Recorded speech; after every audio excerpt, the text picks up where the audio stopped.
B. Sudhir. I'm going to be inviting him to please join me here on the main screen. As we all know, he's somebody who comes with more than 25 years of experience in the field of architectural consultancy. In fact, he's also been the past chairman of IIA Trivandrum, and he's also been the past chairman of Institute of Indian Interior Designers. So we have the august presence of architect B. Sudhir, and we also have with us architect Moshe Safdie. But first up, before we hear from the legend himself, may I humbly request architect B. Sudhir to set the tone for this particular session and to also introduce our master speaker. Over to you, Mr. Sudhir, sir. Thank you, Kavya. Ladies and gentlemen, I take this great privilege in introducing to all of you the most awaited speaker of this National Convention of the Indian Institute of Architects 2020, architect Moshe Safdie. He is an architect, urban planner, educator, theorist, and an author embracing the comprehensive and human design philosophy. Safdie is committed to architecture that supports and enhances projects program that's informed by the geographic, social, and cultural elements that define a space and responds to human needs and aspirations.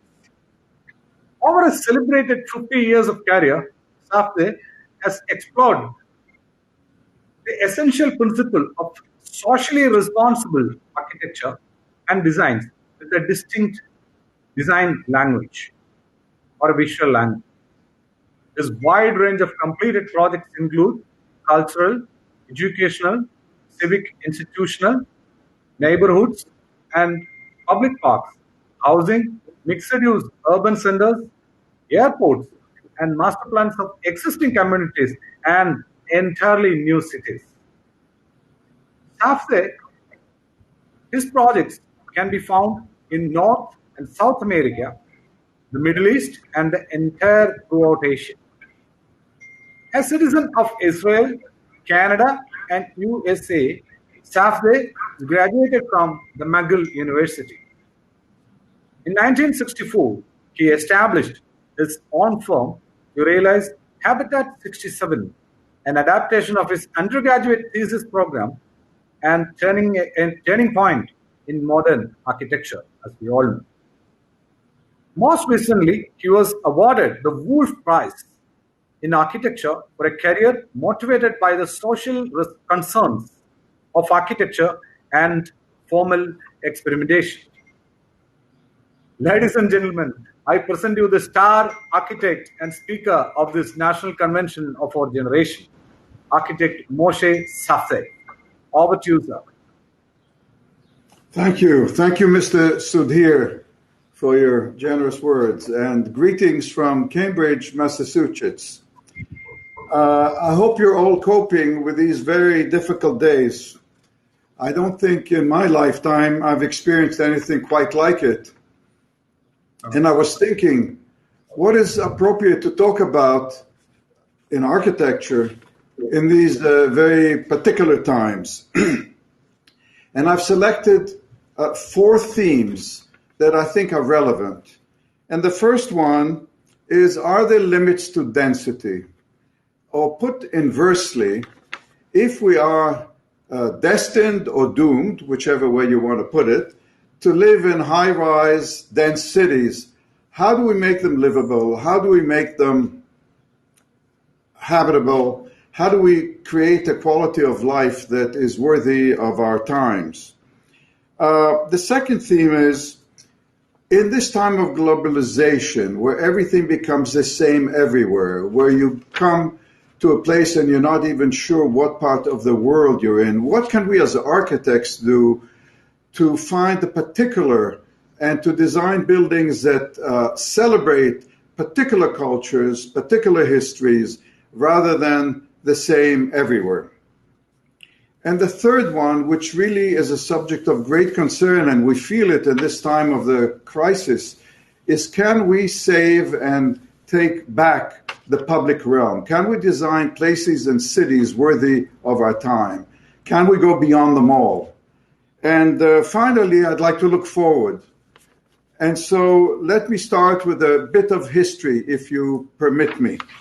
When I was a student way back in the mid-50s, I had the great pleasure and good luck to have received at McGill University a traveling fellowship to study housing in North America. And I'd like to take you back to that moment.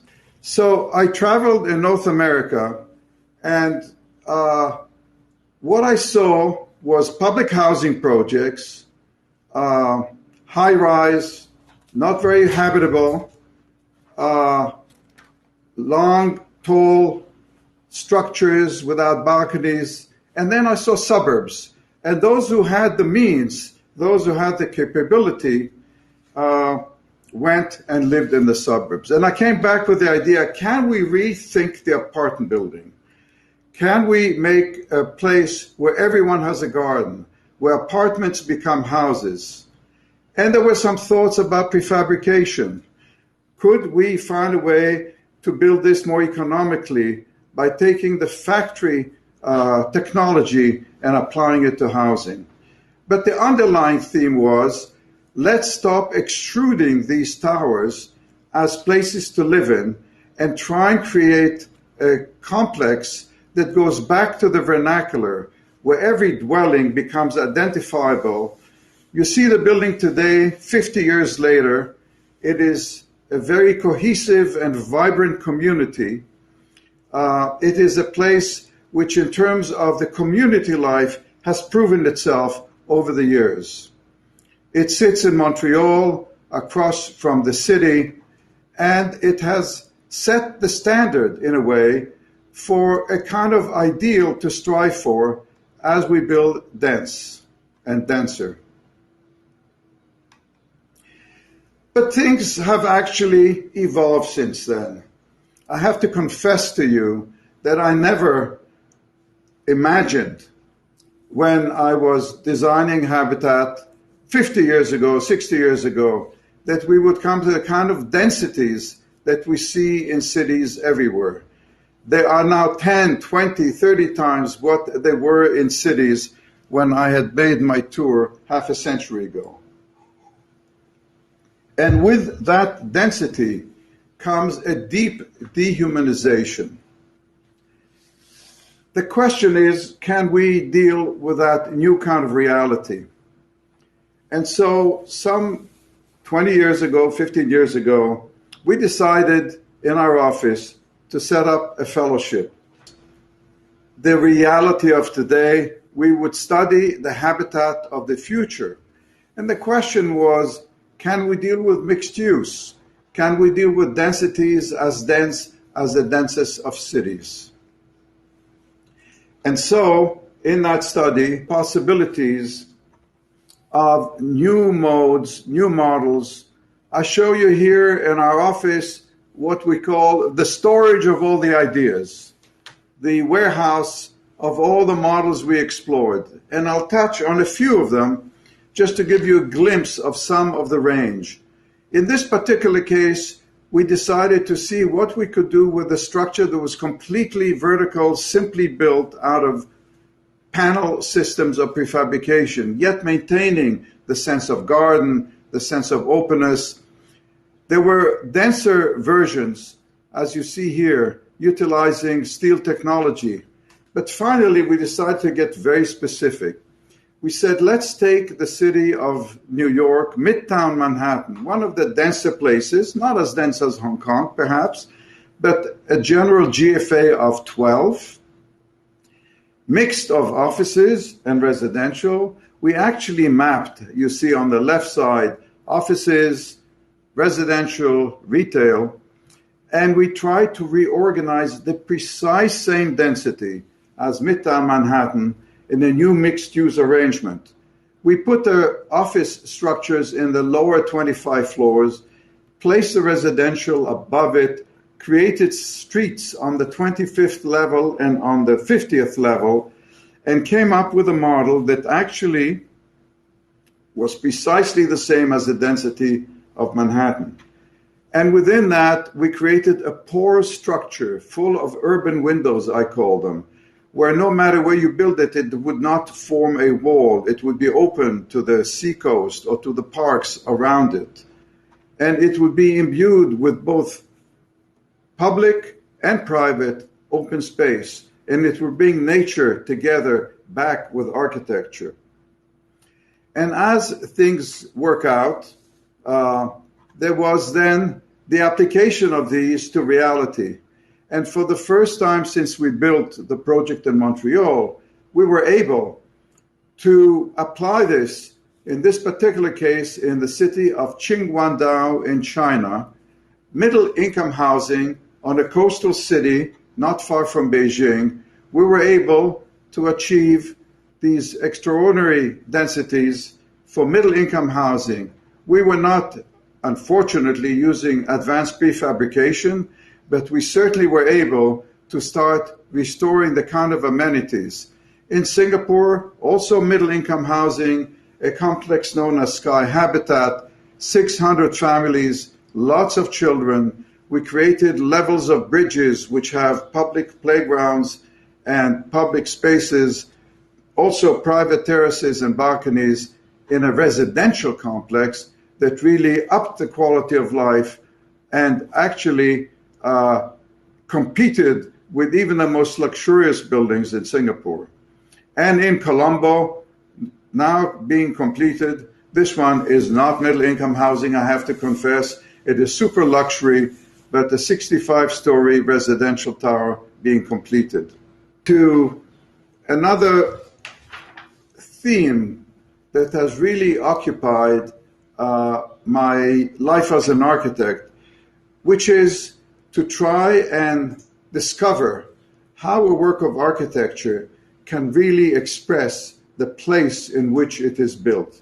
Not an architecture in which some kind of a preconceived set of principles or visual elements comes in, but rather to try from the place, from the culture, from the technology of building, from the climate.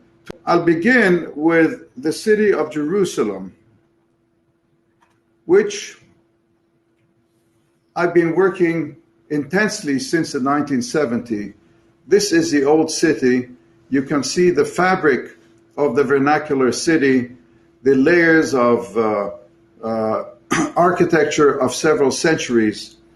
And one of the initial assignments I had in working in Jerusalem was to create an urban plan for the no man's land, what used to be the no man's land outside the city wall. Could one develop a contemporary, vital community, neighborhood with shopping and parks, a meeting place, which nevertheless would be sympathetic to the scale, to the lifestyle? And in this area that you see in the center of the slide, where there are decrepit, falling apart structures, there was a plan to create a mega mall, as you know so well what mega malls are all about. We developed a plan in which a series of open to the air streets, shopping streets, places of the community, extend out of the bazaar and the souks of the old city, mixed with residential, mixed with offices, with park spaces, with hotels. And what I think we were able to demonstrate, that we could weave the old and the new. We could use the local stone, which is mandated for construction for historical reasons. We could create streets which are full of life, not a mall, open to the weather. And it is important to note that though this was very controversial, it took 30 years to realize that it is a commercial success. All the naysayers who said you have to have an air-conditioned mall were proved wrong. The residential complex also draws on the vernacular, a series of alleys, quite dense, picking up on the theme of the city. You see it here as seen from the city walls, parking below the pedestrian levels, housing, bridging over the path, creating shade, somehow relating to the Mediterranean climate, and a college in the same complex, a series of courtyards, and again the integration of landscape and architecture. These lessons came to in what was one of my next complexes, the National Gallery of Canada in Ottawa. And so, facing this site, you see the building, the National Gallery, on the right side. You see the Parliament of Canada on the left side. Across the river is the province of Quebec. So this is the place where English and French Canada meet. The National Gallery was to cohabit with Parliament, and my question was, can I really capture that spirit of Nordic, snowy, not in this picture snowy, but snowy much of the year, Canada in the design of the gallery? The gallery is located, as you can see here, right next to the Cathedral of Ottawa. It faces Parliament and the Library of Parliament. It is a neo-Gothic structure. And so I started exploring an architecture of steel and glass and concrete, which somehow in its spirit emulates or echoes the neo-Gothic city, but also a place which recognizes that this is the coldest capital in the world. So this is the Great Hall, the centerpiece of the gallery. It is a space of many events, of the dinners of the heads of states, a gathering place for the city of Ottawa as the centerpiece of the Gallery of Art. This dome over the Great Hall opens up like a flower and closes down depending on the weather, on the season, on the penetration of light. It was also a place that recognized the sense of ceremony of a capital city. And leading up to the Great Hall is the Great Ramp, which connects the streets to the Great Hall from which you enter the various art galleries. Leading up to the Great Hall. This is a moment that I will remember when Prime Minister Trudeau, Justin Trudeau, the son of the Prime Minister for whom who selected me to design this building, was walking up the Great Ramp with President Obama. I say that, but I hope I'll never live to the day where President Trump comes up this ramp. I don't think I designed it for him. I take you back to Jerusalem to again a very specific project. What I want to emphasize here that there are two ingredients to a design of an institution. There are actually three. One is the culture of a place. The second ingredient is the subject matter, the program. What is the institution addressing? Is it a courthouse? Is it a museum of art? In this particular case, it's the Museum of the Holocaust. It's a place it's a memorial. It's a place of contemplation and also with a narrative. And of course, there are other issues that come when you design an institution. But the Holocaust faced me with a dilemma of this beautiful pastoral site in which a very large program was to be accommodated. I did not feel this should be a building that sits on top, a monumental structure, business as usual architecture, but rather a place where the narrative is humbled. I started thinking in terms of a building that penetrates the mountain, that goes in one end, comes out the other, that most of the program would be dug deep under the hill. I was inspired by a stone quarry in Spain, which you see here, and I was thinking perhaps I could carve the entire museum out of the Jerusalem rock. The museum, which has now been open for 15 years, does penetrate the mountain, as you see, from one end, and it emerges to the west on the opposite. The galleries are underground, lit by these skylights. In plan, you can see that you enter at one end of the mountain and exit at the other. The prism-like structure runs right through, but the narrative unfolds from chapter to chapter on both sides of it. And you will see that you are actually forced into following the narrative through the architecture. You enter it crossing a fragile bridge, enter at one end of the mountain. The entire structure is concrete. I had to get a special dispensation so it would not need to be built of Jerusalem stone. I thought that the structure for this horrific story of the Holocaust, one of the most shameful and painful stories in human history, should be a singular material, concrete with glass. Everything, floors, there is no other material. The black and white photographs and films merge into the concrete, and then you follow the narrative down the prism. But as you come down, you are stopped by these fissures or cuts in the floor that force you then sideways into the various chapters of the narrative. Here, the books that were burnt in 1938 in Berlin, the burning of the books. And finally, the Hall of Names, where the files of the 3 million known names surround you, and excavation into the bedrock is representing the names we will never know. Here, a photograph of a survivor looking at some of the photographs that have been taken out of these files. But as you emerge into light. You emerge into the forest of Jerusalem with a sense of optimism that life did prevail, life goes on, somehow an attempt to uplift the spirit.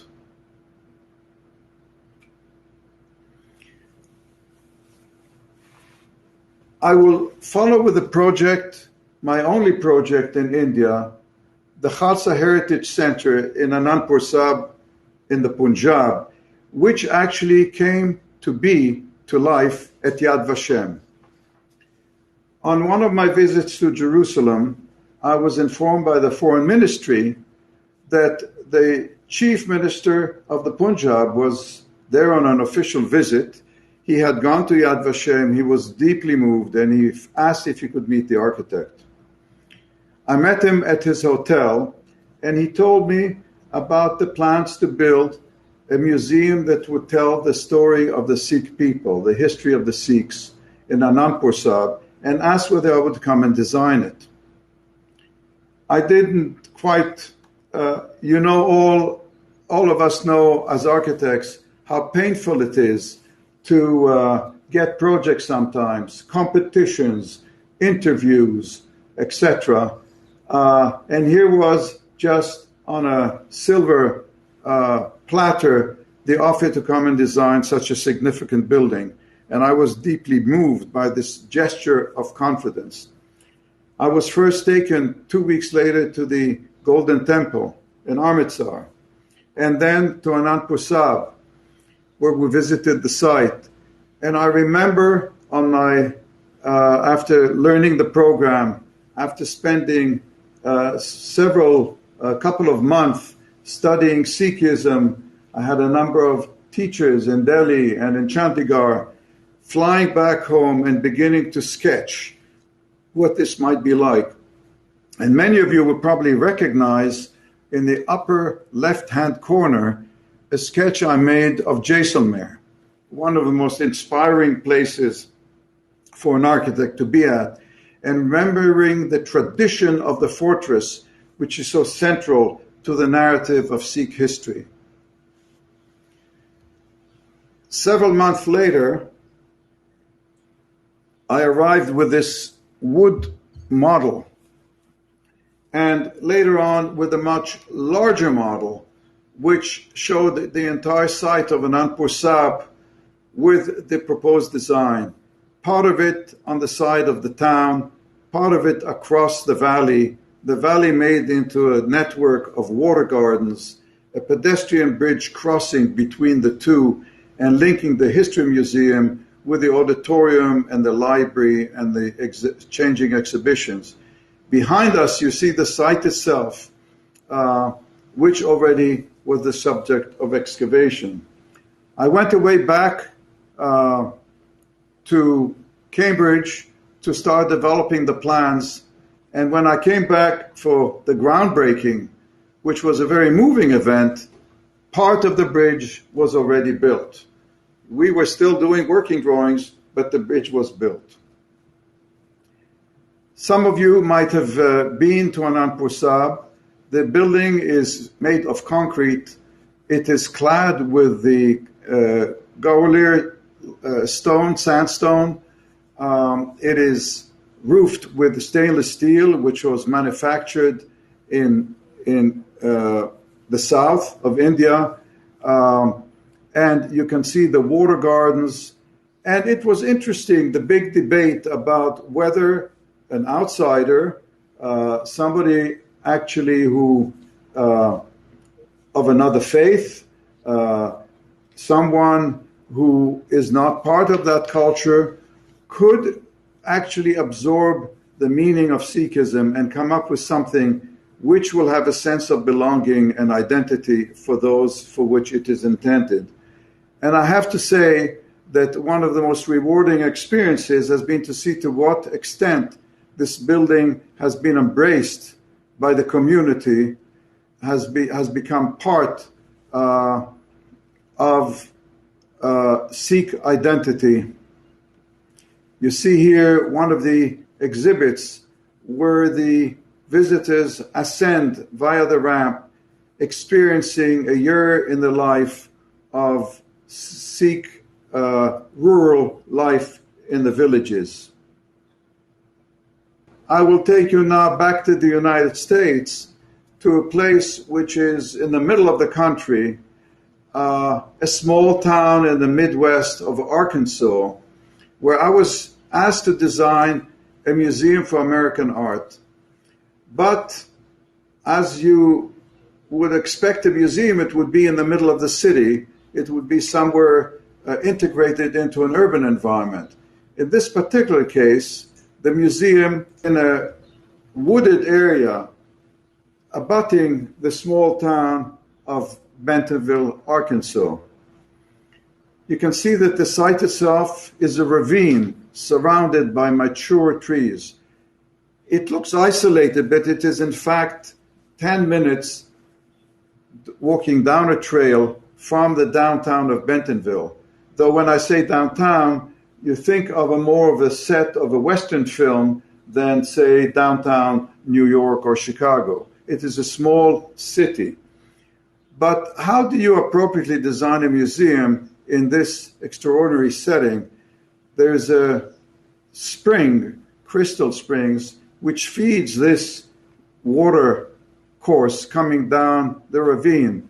And I started thinking in terms of not cutting many of the trees on the top of the hills, but building it in the valley, building it in the place where traditionally the mill towns used to be built, where they needed the water to power the industry.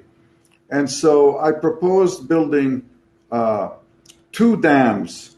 The dams would hold the water back, not unlike what I did in Anandpur Sahib, but at a different scale, and that the museum would cluster around it so that a series of pavilions would surround the 2 ponds which we are creating in the middle of the valley.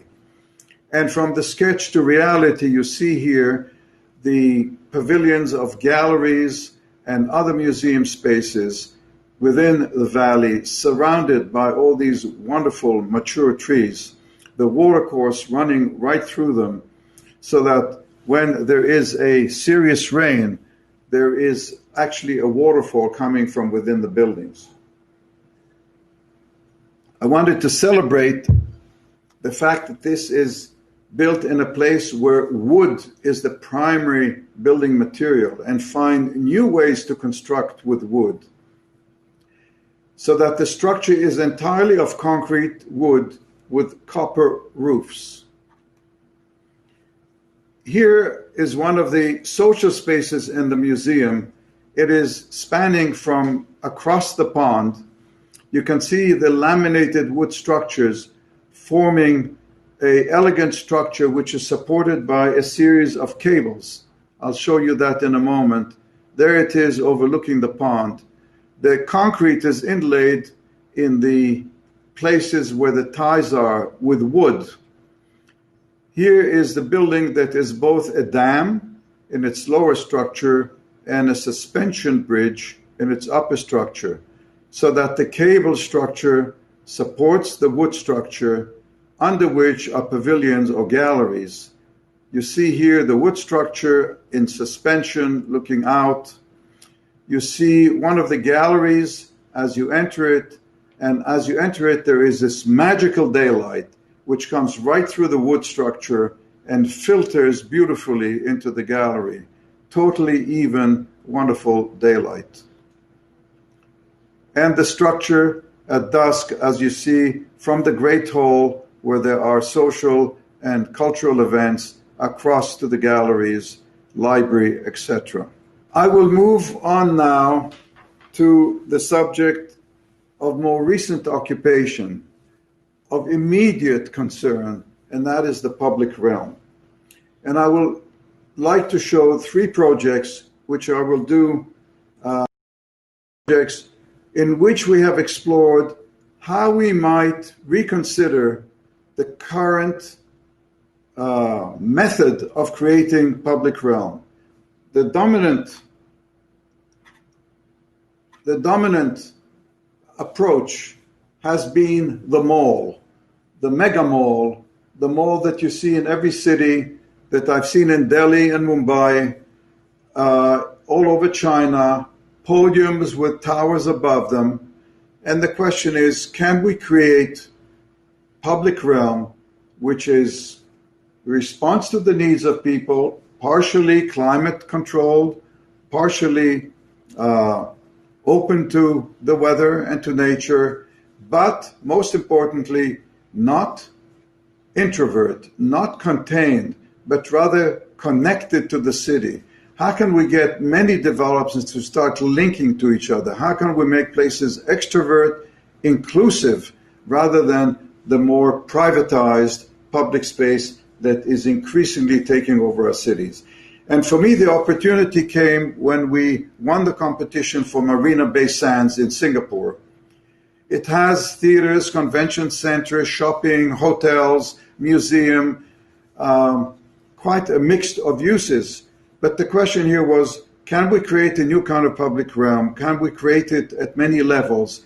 Can we bring nature into it? And this is very high density. This is in 7 million square feet or 700,000 square meters. And I will take you through some of the thinking that occurred as we developed the plan for this. The Urban Renewal Agency of Singapore had conceived of a promenade that surrounds the bay. Note that the land on which Marina Bay is located is landfill. It closes in a bay that was the open harbor. And so our project had to complete this ring of public realm. And I was very much inspired by the structure of historic Roman and Greek and Roman cities. This is a mosaic plan of the city of Jerusalem, the Madaba plan, and it shows you the Cardo Maximus running through the city from end to end, the main street from gate to gate that gave the city legibility, structure. And similarly, I thought this complex should be treated like an extension of the city, like a microcosm of the city. And the commercial shopping street, which is here in the orange color, and the idea of an outdoor promenade along the river were fused together into a new kind of indoor-outdoor public realm. The promenade on the exterior, following the bay, filled with shops and restaurants and places for events.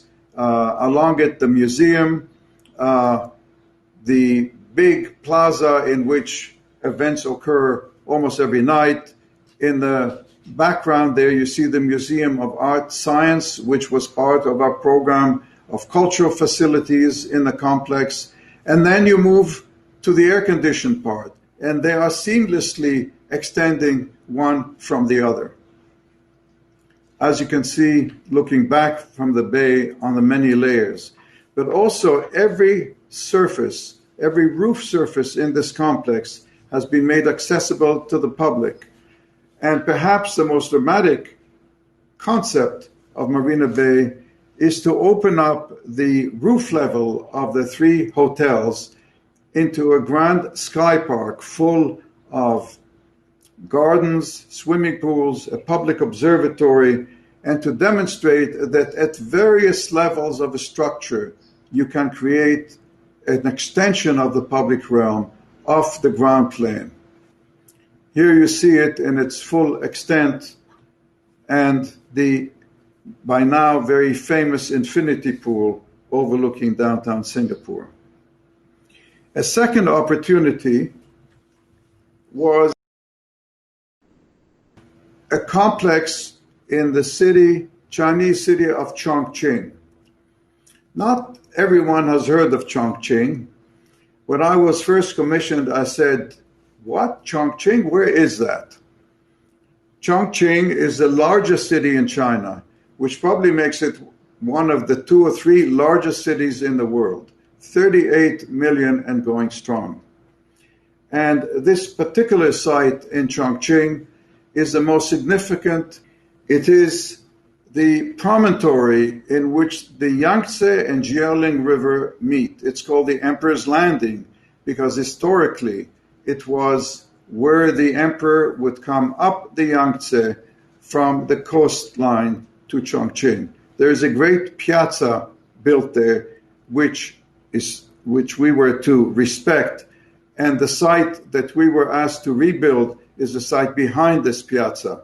It is also a major shipping site, as all the shipping up and down the rivers of cruises to the gorges originate at that point. This is the grand stairs of the Emperor Landing, which is the way the site looked 100 years ago or 150 years ago. And as we were to locate on the site 10 million square feet, 100,000 square meters of offices, residential, shopping, and to do so in a way that we were committed, which is to connect it intimately into the city as a whole. As a kind of originating point, I was thinking of the sailing tradition of the rivers, and that perhaps the theme of sailboats can be, of sails, can inspire the kind of clustering of the towers which form the project, 8 towers in all. This is the model that was submitted as part of the competition, which is now back 10 years. It consisted of a base in which there were 2 million square feet of shopping and residential, office, and hotel towers above, crowned by a conservatory that would be public. Conservatory because the climate in Chongqing is extremely difficult. Very, very hot summer, very polluted city, cold winter. We decided instead of the open sky park of Singapore to do something which can be used year-round by the community. This is the project as it is now being completed. It already has opened to the public before the pandemic. It is now reopened again and active. We will be opening the hotel this month so that it brings it to completion. I'll show you glimpses of it, but I want to emphasize the strategies that we pursued in trying to make this truly a project connected to the city that becomes part of the city life.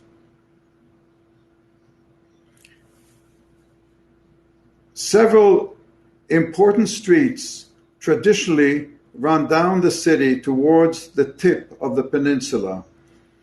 These were vehicular as we addressed the site. And we decided to reroute the traffic, which you see in red, so that these streets could become pedestrianized as they penetrate the project and connect the downtown with the plaza on the tip of the peninsula. The blue towers are residential. Purple is office. Turquoise is the hotel. And you can see the conservatory. But most significantly, because the city level is higher than the surrounding ring road, we were able to also propose that the roof of the podium, which is contiguous with the level of the city, can become a park, a public park. So you can see that as the streets connect and become pedestrian, the red line is the line that descends to the plaza through, becomes shopping street, whereas the green line is the park line. The people from the downtown can then extend up the roof of the project into what is a public park.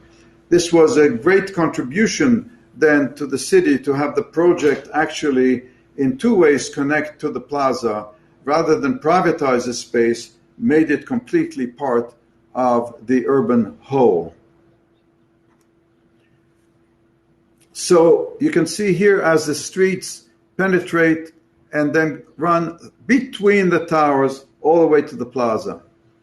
And as you enter those streets extending towards the plaza, you are constantly oriented by looking up and seeing the towers above you as you proceed all the way to the plaza across.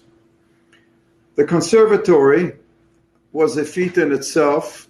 We saw it as a garden space, a place that accommodates a variety of urban activities, that enjoys the view. You can see here the extent of the activities within it: restaurants, entertainment, a public observatory, the hotel lobbies. And here, floating over the towers, shows again the potential of what happens when we start thinking not just building vertically, but connecting towers horizontally. What is the potential as you start doing this from project to project? What will the city be like when we recognize the potential of building vertically and connecting horizontally? And just to give you a sense of the place, this is the observatory, which has this big glass floor. You can lay on it and look down 50 floors over the river. And some of the interior spaces with swimming pools and gardens and other recreational spaces for the people of Chongqing. I want to speak about a project which tries to go further on the public realm. Can you actually create a public realm with shopping and commercial spaces and other active urban spaces which integrates with nature? Can you create a place where nature and commerce, the marketplace, the bazaar, and the garden, the park, come together as one? And we had this opportunity. The Changi Jewel project, which opened earlier this year. And I think for us, this has been a very important lesson which we hope to be able to apply in the future, and which we hope sets the tone of what is possible in the way of bringing the park back into the city, cohabiting with commercial spaces. The objective of the project, which you see here in the rendering, is to connect the three major terminals of Changi Airport and create a new center. But this new center serves both the citizens of Singapore as well as the passengers going through the airport and the airport working community. So it is outside the control zone. It is where the city meets the airport and the world meets Singapore. The program was of almost 1 million square feet of commercial and airport facilities. But in our winning design, we proposed the main attraction to be a grand garden. An attraction was actually a requirement of the program. And we thought, what better attraction? Others proposed the dinosaur park and other such thematic things. We thought a garden is timeless. It is something that people will always enjoy. They come back to. There will be all kinds of attractions and activities within it. So you can see here the 7 levels of commerce and parking and airport facilities integrated into a garden which has a plateau, a valley, and then descends deep into the depth of the project. I will begin by showing you the garden itself, which is hovering over several levels of commercial activity. The roof is a toroid, so that the entire drainage of the roof comes into the center. With a good Singapore rain, which occurs almost daily, you get about 12,000 gallons a minute coming down the vortex. Other times, we pump the water, which cools the roof and contributes to the air conditioning and the air movement within the space. There are thousands of trees and various plants. It is a sight to behold in terms of just the richness of the plant life. There are trails, there are waterfalls. On the first day of opening, we had 250,000 people. The next day, there were 600,000 people who came to visit the project. It has been a major focus and excitement for the people of Singapore. This is showing the waterfall penetrating right to the bottom of the project, to the basement levels, bringing daylight and creating a mechanism to absorb the force of the water as it descends into a water storage where we recycle the water and use it also for irrigation. And there are these canyons which connect the commerce and the airport with the gardens. But it's also an intense marketplace, and you're forever aware of the garden integrated with intense and elaborate shopping. There are miracles that happen in a project such as this that you never even intend to. The play of sunlight and daylight with the planting and the water. The waterfall also becomes the focus of entertainment and light shows at night. There are a variety of activities that take place, including many attractions for young people. What we've learned from Jewel is that there is a new way in which we cease to think of commercial development and park and nature separately, that we start bringing these together.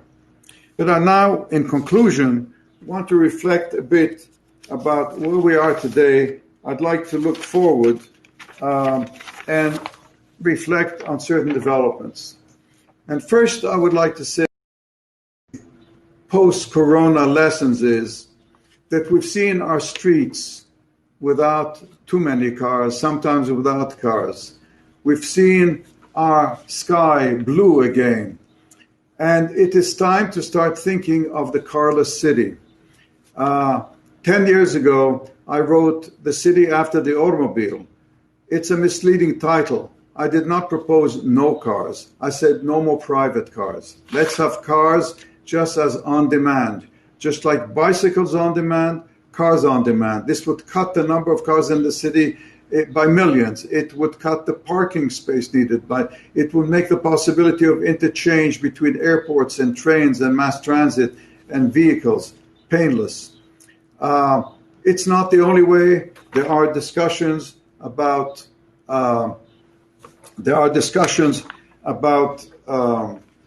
having, of course, driverless cars. I don't know how far away they are, but it is time to radically rethink how transportation is handled in the city. It's the right moment. I also want to talk about the relationship between architecture and nature. And I would begin by answering a question I'm often asked, is what inspires you as an architect? And I would say what inspires me is really to study how nature responds in its designs, how evolution has created the most beautiful designs. This is an X-ray through the wing of an eagle, and it shows you the most intricate, beautiful, three-dimensional matrix of a structure that gives the wing the greatest strength with the least weight. We are surrounded by examples of nature's designs. We are surrounded and we can observe the great beauty, the rhythm, the geometry of nature's design. And what we see is always how evolution leads to fitness. And I love to think of the way nature, plant life transforms seasonally and compare it to where we are as architects. Think of the typical glass office or residential tower, all glass tower. You've seen them in every city by the thousands, all glass towers.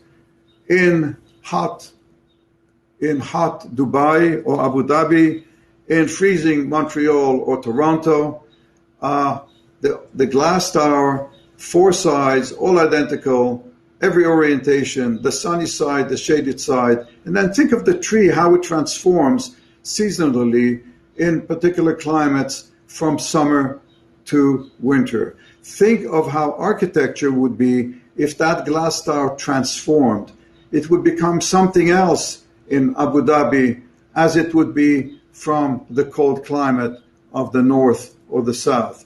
It would become a building that transforms within the season, that extends out its shading devices or the sun receiving the devices or the energy generating devices. It would be an architecture which is dynamic, which transforms, which adapts. This is the next step in architecture, an architecture that is like nature. Let's go beyond sustainability. Sustainability has become now a battle cry. And of course, after many decades of less responsible design, considering sustainability, energy, and so on, resources, is a matter of being responsible architects. But I would like to go beyond that. How can we start thinking of architecture as the extension of nature? How can we think of architecture as being conceived in a way that by its very character it becomes harmonious with nature? And how do we bring nature, plant life, the elements, daylight back into architecture? That is probably the most effective and powerful way to humanize the megascale. Thank you very much. The entire architects of India says it's speechless. They are speechless. And your urban windows and your porosity and your biomimicry has made us speechless. There are a couple of questions which we would like to ask you, especially in the early morning, 6:30 in Boston. You have skipped your swimming in the lake and come here with us. And so thank you so much for this early morning trouble. There is one Mr. Karan Mehta, who is a student of, fourth year student of Can Poly in USA. He asked, do you think there is ongoing conflict between designing a modern building versus a traditional building? What do you think is the most appropriate approach for today's generation? Is Karan Mehta from Can Poly, USA. The question touches on a fundamental issue, which is at what point when we try to relate to the culture of a place, do we become pictorial or pastiche?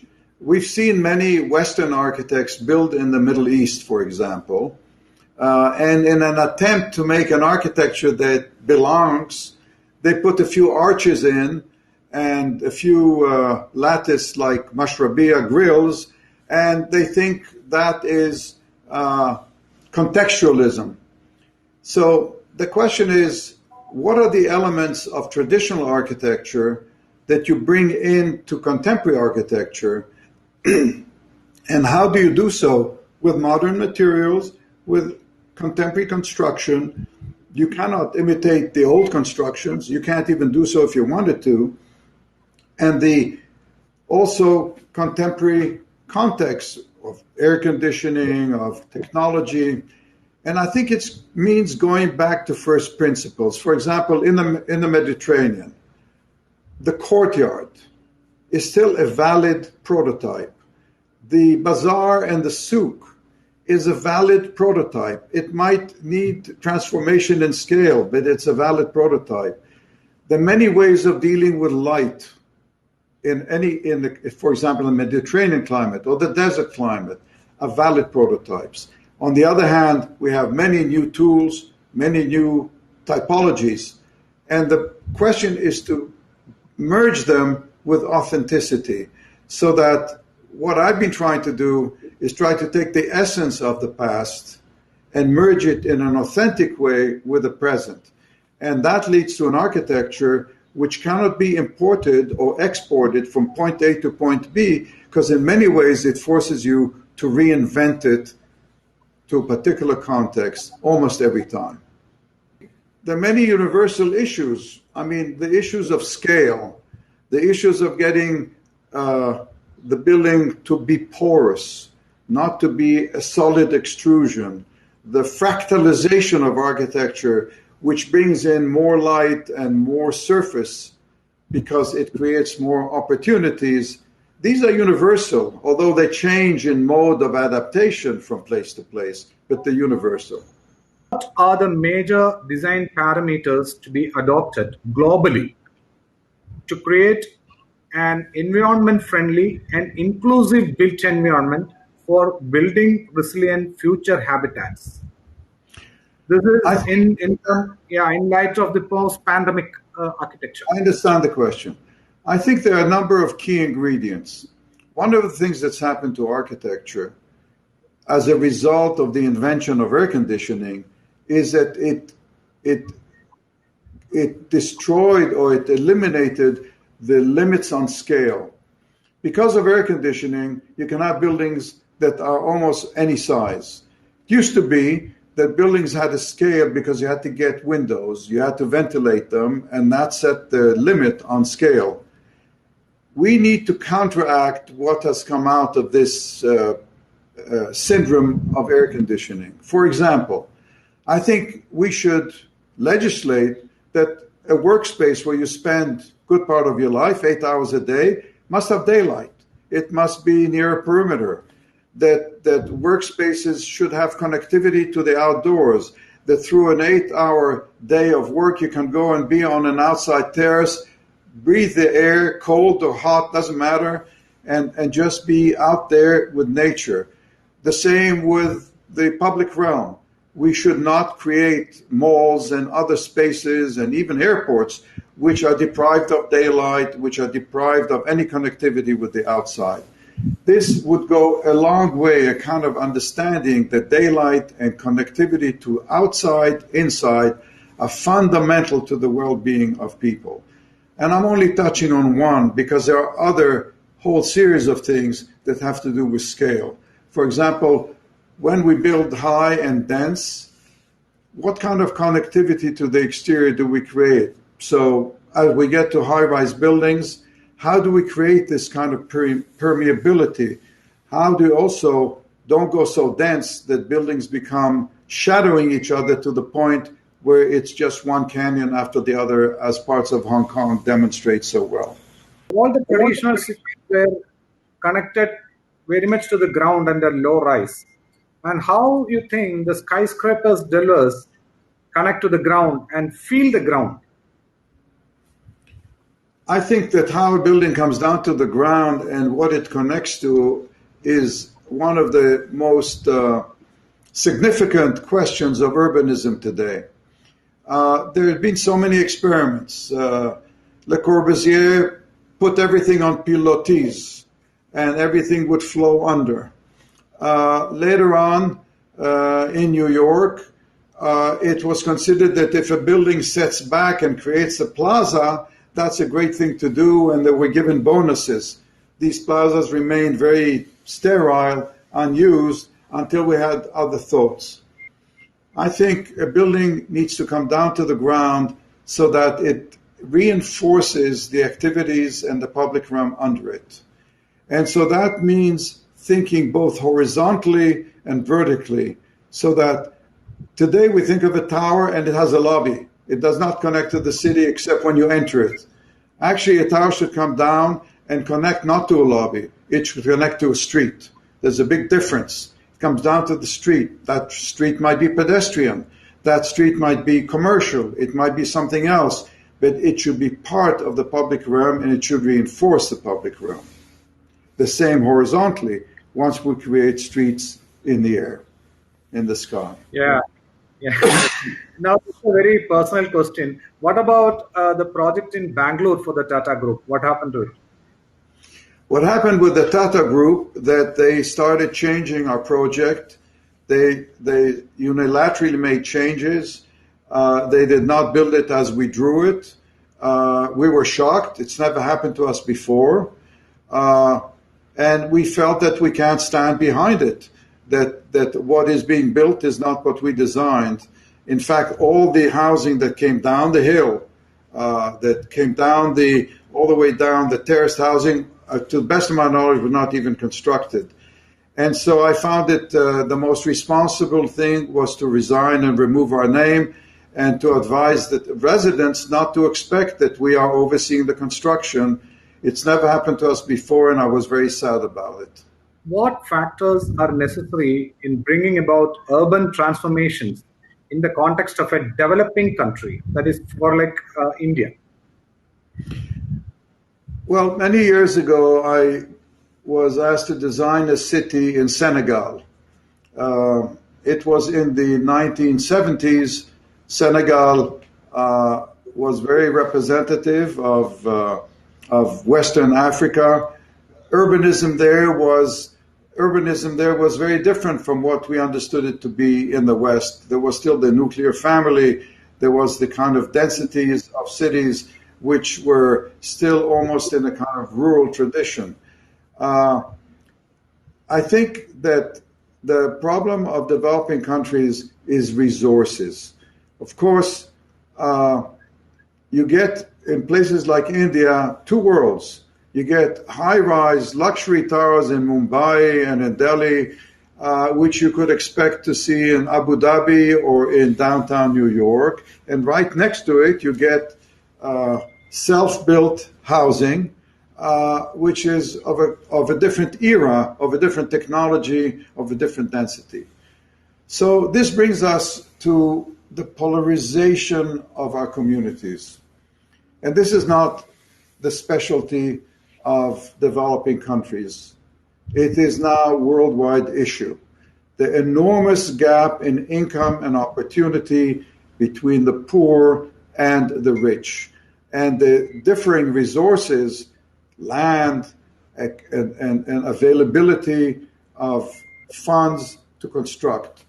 Very few countries have dealt with this head on. I think Singapore is a model, that a country that committed itself in whatever standard it could afford. And we can be critical of the Housing Development Board of Singapore in terms of the details of its architecture, but we have to salute them that 80% of the population was housed by a government agency at a government effort.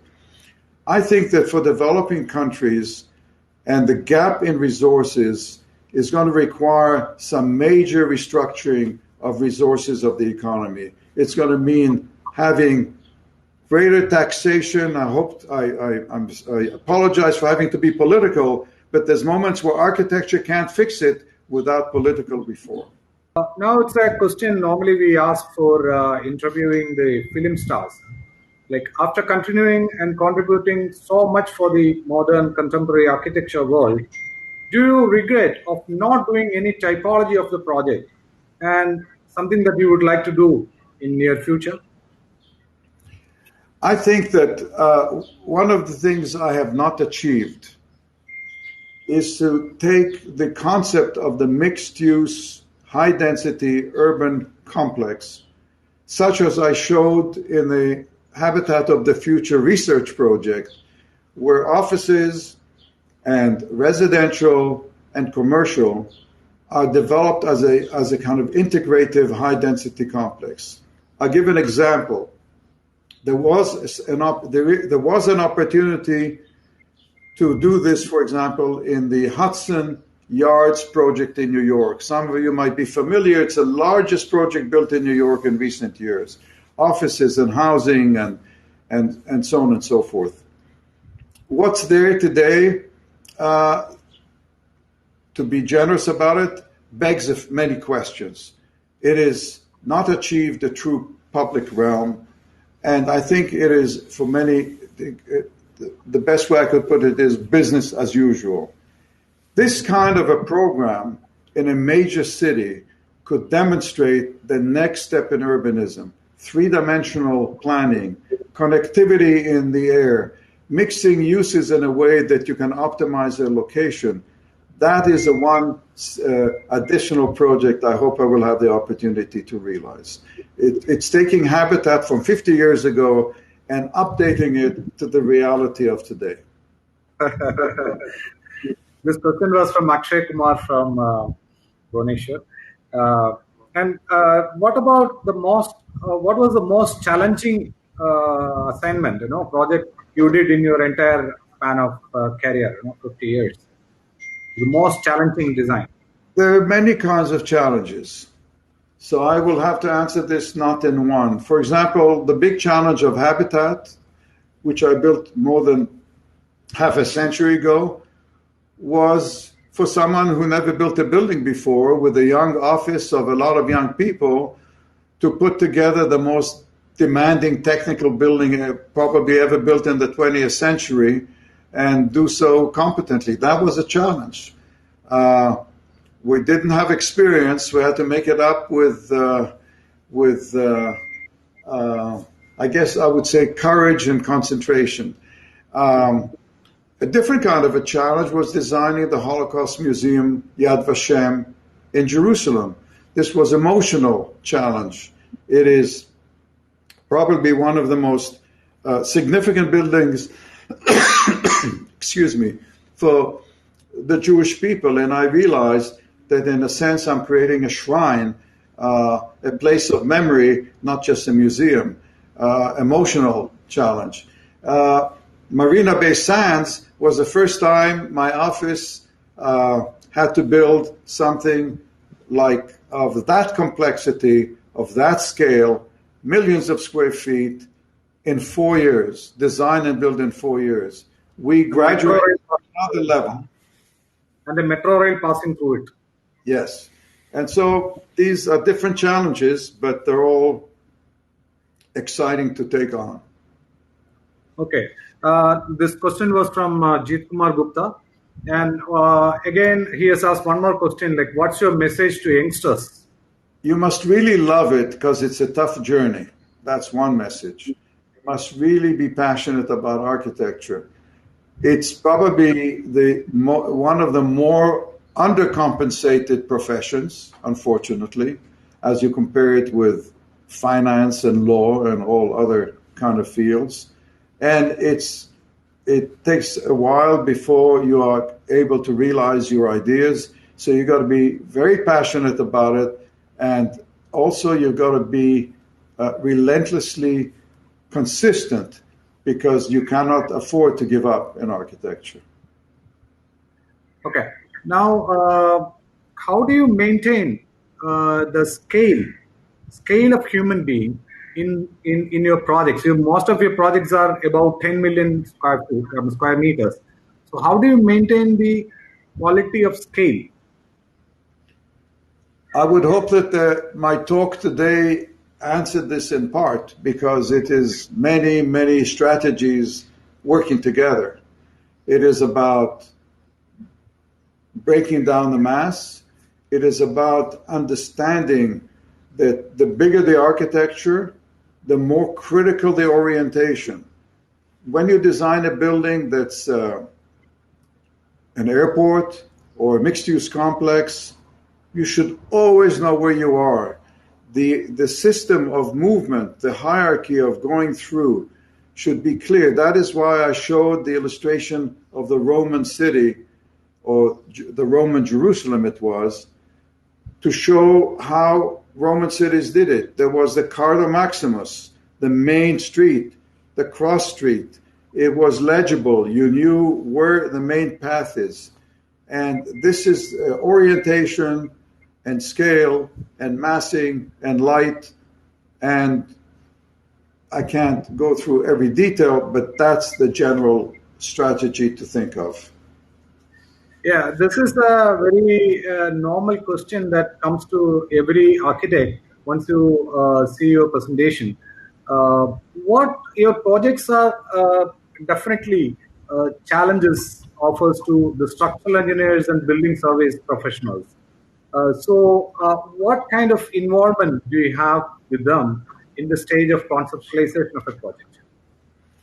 First, we work with the best engineers, the best structural, the best environmental, the best graphically, the best landscape architects, with the best.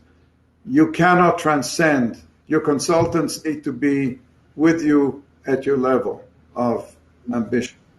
You have to select them very carefully. We bring them to the table from day one. We don't design and then say, Mr. Structural Engineer, can you make that work? We understand the forces that they need to contend with. The same with acoustics. We don't design a room and say, fix the acoustics. We sit with the acoustician. We try and understand what are the characteristics that would create good sound in a concert hall. Once we understand that, we can dance together. We can do it together, not in conflict. So that we work with those forces by understanding them from day one, so that architecture consumes these forces, I would call them, the pieces of information, into a harmonious whole, singular whole. Last question. Yeah, sorry. And the last question, I mean, I still remember one of the structural engineers from Singapore once visited my office. He was telling about the challenges he faced while fixing a 9 meter by 12 meter glass piece into a Marina Bay Sands building. And he was telling the restaurant area or somewhere, and the wind load was very high and it was very tough, and it was assigned to them. And he was telling that just fix it with 2 ropes here and there. I mean, it's just high-end engineering, so I just left it there. And we have there are a lot of questions. So architect Koshike Alex from God's own country, Kerala, wishing you a Pritzker Prize in the near future, and that's for him. and and it's long pending, we all must say. And from the bottom of our heart, we must thank Moshe for spending so much of time and giving us all his pearls of wisdom. Thank you so much, sir. Thank you.